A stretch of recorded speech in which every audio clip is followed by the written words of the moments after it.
Assalamualaikum warahmatullahi wabarakatuh. Perkenalkan, nama saya Desi Nuryasinta dengan NIM 140 1420 140. Di sini kita akan membahas mengenai partisipasi warga negara di dalam pemerintahan. Indonesia adalah negara yang besar, negara kepulauan yang memiliki banyak penduduk dengan berbagai suku dan budaya. Banyaknya jumlah penduduk di Indonesia menimbulkan persoalan yang sering kita dengar dari tahun ke tahun, seperti korupsi. Korupsi berdampak luar biasa bagi kehidupan masyarakat di desa maupun di kota.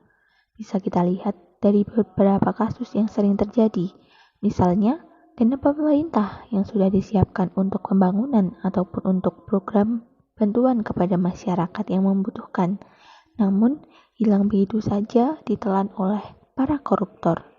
Korupsi menyebabkan anggaran yang telah ditetapkan dalam APBN menjadi berkurang jumlahnya.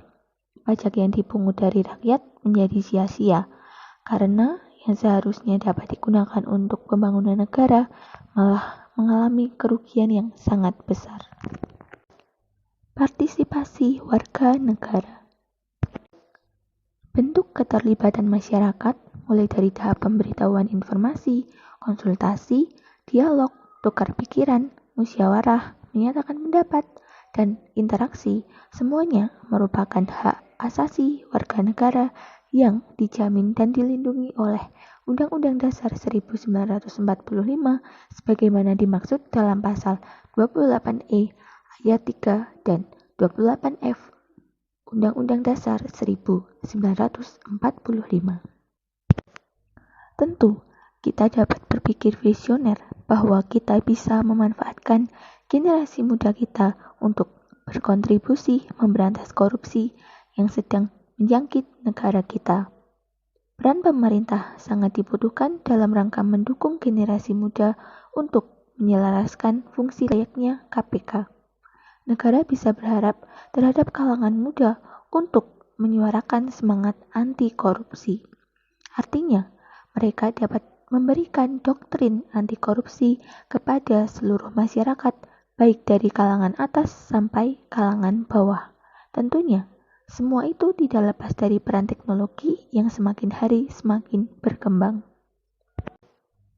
Pemerintah cukup memberikan kepercayaan kepada milenial dengan melakukan langkah-langkah yang strategis. Langkah-langkahnya sebagai berikut. 1. Menayangkan iklan anti korupsi. 2. Membuat tayangan semangat anti korupsi. 3. Membuat film-film yang bertema anti korupsi. Pada prinsipnya, pencegahan korupsi ini bersifat doktrin kepada seluruh masyarakat, khususnya di kalangan milenial. Apabila hanya mengandalkan penindakan terhadap orang-orang yang melakukan korupsi, tentu kita tidak dapat membersihkan korupsi secara masif. Pola pikir yang baik dan membentuk kebiasaan yang baik pula, sehingga tanpa harus dilarang dan diatur, setiap orang tetap akan menjaga integritasnya.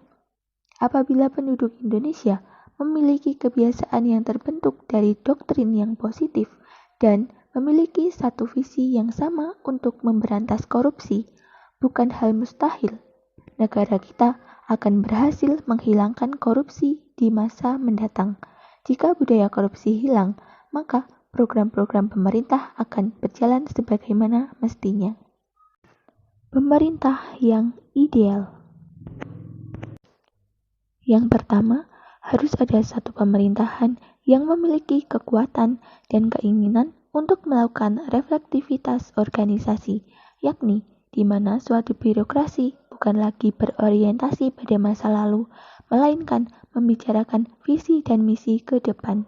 Yang kedua, perlu perubahan dalam kelembagaan di tanah air. Apabila hal ini tidak dilakukan, maka permasalahan yang sama akan tetap muncul. Yang ketiga, pemerintah harus mampu mengelola harapan publik karena seluruh kepala negara di Indonesia tidak mampu mendarat dengan sempurna karena gagal memenuhi keinginan masyarakat.